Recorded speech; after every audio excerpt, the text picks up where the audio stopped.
लगातार शुरू से ही इसकी लड़ाई जो है आदरणीय लालू जी ने लड़ी। पार्लियामेंट में भी सवाल उठाएं और जातीय जो गणना है आपका सोशियो इकोनॉमिक कास्ट सेंसस जो हुआ था वो हुआ।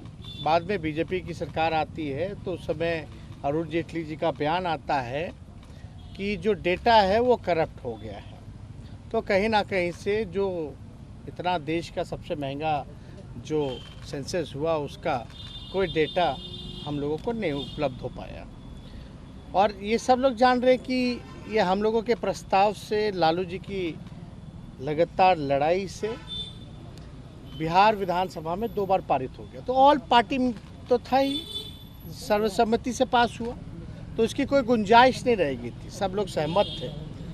जब पार्लियामेंट में मना किया गया कि भाई भारत सरकार जो है जाति जनगणना जो है वो नहीं कराएगी, तब हम लोग थोड़े बेचैन हुए हैं और हमने विधानसभा में इस बात को उठाया और 2 प्रस्ताव रखे थे कि प्रधानमंत्री जी से मिले, या तो राज्य सरकार मना कर देती है भारत सरकार तो राज्य सरकार अपने खर्चे पे कराए। तो ये हम लोगों ने किया। उसके बाद कई देर विलम्ब हुआ। चलिए विलम्ब हुआ, क्या कारण था अब हमको उस पर नहीं जाना, लेकिन ये हमारी जीत है, ये लालू जी की जीत है और ये बिहार के गरीबों की, सभी लोगों की जीत है। इससे पता चलेगा भाई कौन दिहाड़ी मजदूर है, कौन जो है माइग्रेट करके रहता है, कौन ढेला धोता है, कौन ठेला ढोता है, कौन कचरा साफ करता है, कौन भूमिहीन है, कौन भीख मांगता है। इससे जो स्पष्ट पता चलेगा और काफ़ी फ़ायदा जो है इस चीज़ की होगी। आज भी हम लोगों ने सुझाव में हम लोगों ने सब कुछ रखा कि इसमें एंथ्रोपोलॉजिस्ट भी होने चाहिए, सोशल जो एंथ्रोपोलॉजिस्ट होते हैं, ताकि जब डेटा कलेक्ट करें तो उसमें सब चीज़ को कलेक्ट करके एक रूपरेखा जो है वो बताने का काम किया है। तो एंथ्रोपोलॉजिस्ट जो है वो मंडल कमीशन जब था उस समय भी रखा गया था, क्योंकि कई जातियाँ उपजातियाँ हैं, कई नाम हैं, तो एक सही फिगर जो है उनके सामने आएगा तो उसका विश्लेषण ये बता सकते हैं कि कैसे क्या है। तो एक तो ये था। एक हम लोगों का था कि भाई ये लीगली कोई बाधा ना बने, तो इस पे भी क्योंकि दिखवा लेना चाहिए और उसकी शुरुआत करनी चाहिए, तो वो भी जो है बाधा दूर हो गई। और ये तो जातीय आधारित गणना यानी कास्ट बेस्ड जो है सर्वे इसका जो है नाम है, और ये कास्ट बेस्ड सर्वे है ना कि सेंसस। तो ये स्पष्ट हो जाना चाहिए सभी लोगों को कि ये जातीय आधारित गणना है यानी कास्ट बेस्ड सर्वे ये हो रहा है।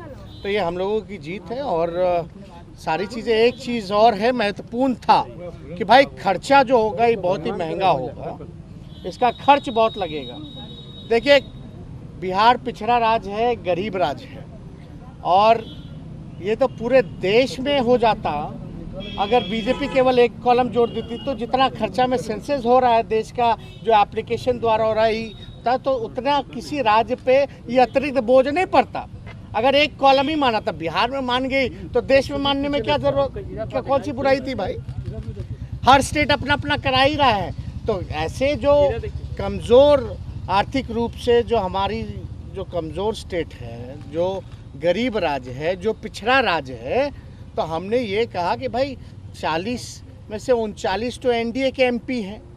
40 में से 39 जब एनडीए की एमपी है, यहाँ भाजपा 4 ही है, हम लोगों की संख्या राज्यसभा में है और 1 कांग्रेस के लोकसभा में है, तो हम लोग जो है इस बात को पार्लियामेंट में उठाएं और ये भी मांग करें कि भाई जो खर्चा जो होगा वो भारत सरकार व्यय करे। भाई आप स्पेशल स्टेटस की बात करते हैं, स्पेशल पैकेज की बात करते हैं, और यहाँ डबल इंजन की सरकार है, आपको 40 में से 39 एमपी जिताया है, तो राज्य सरकार तो इसकी शुरुआत कर रही है, वह करेगी ही करेगी, लेकिन मदद करने के लिए भारत सरकार को इसमें आर्थिक रूप से सहयोग करना चाहिए।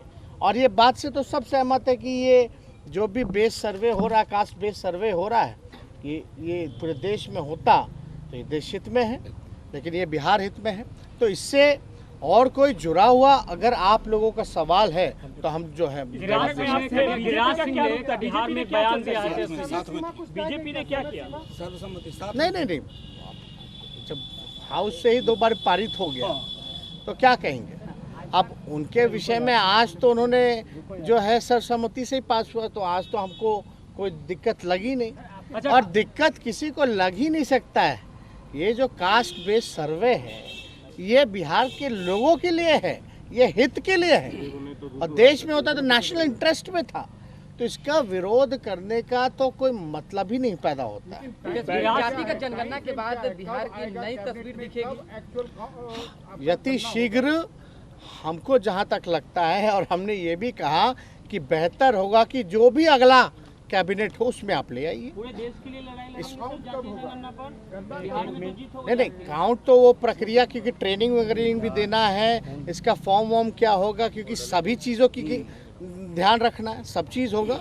तो हमको जहाँ तक लगता है बीच में फ्लड भी आता है, हमको लगता है कि सबसे उपयुक्त समय तब है जब होना चाहिए। और हमको लगता है इस बात को भी हमने इस बात को रखा कि जब सब लोग सहमत हैं तो अगले कैबिनेट में लाइए, और अगले कैबिनेट में लाते हैं तो नवंबर के महीने में इसकी गिनती कराइए, क्योंकि नवंबर के महीने में छठ होता है, दशहरा होता है, तो उस समय सभी जो बाहर जो बिहार के लोग रहते हैं वो लोग भी आ जाएंगे, और तब तक जो है इसकी तैयारी कर ली जाए कि कैसे हम ट्रेनिंग लोगों को देंगे, कैसे क्या योजना होगी, क्या प्रस्ताव होगा, ताकि पैसे की भी व्यवस्था कर ली, तो ये सारा व्यवस्था उसमें हो जाएगी। जातिगत जनगणना के बाद नए बिहार डेवलप बिहार का एक बिहार तस्वीर में तो दिखेगा। आपकी जीत हो गई क्या देश स्तर पर, क्योंकि बहुत सारे मंडल कमीशन के कई सिफारिशें अभी भी पेंडिंग ही है। देखिए, इसमें तो केवल आरक्षण ही की बात नहीं है, इसमें तो जो आर्थिक रूप से जो कमज़ोर, जो अंतिम पायदान पे जो व्यक्ति है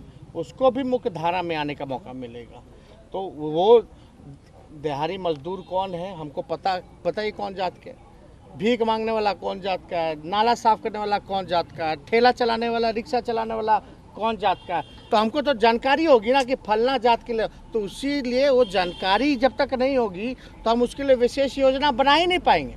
अब हमको पता चलेगा कि फलना जाति के लोग जो हैं, गरीबी हर जाति में है, लेकिन जाति है तो उस पर तो पता चलेगा, तब उसी हिसाब से लोग योजना बनाएगा। कटिहार में गिरिराज सिंह ने जातीय जनगणना से पहले एक बयान दे दिया, और इसमें हम लोगों का ये भी था कि जागरूकता के लिए चाहे सोशल मीडिया हो या प्रिंट मीडिया हो या आपका इलेक्ट्रॉनिक मीडिया हो, जो भी परंपरागत माध्यम रहे हैं एडवर्टीजमेंट के सरकार द्वारा, उसमें भी लोगों को प्रचार कराना चाहिए, ताकि पता चले कि ये जो सर्वे हो रहा है कास्ट बेस्ड सर्वे, इसमें क्या क्या फ़ायदे लोगों को होंगे।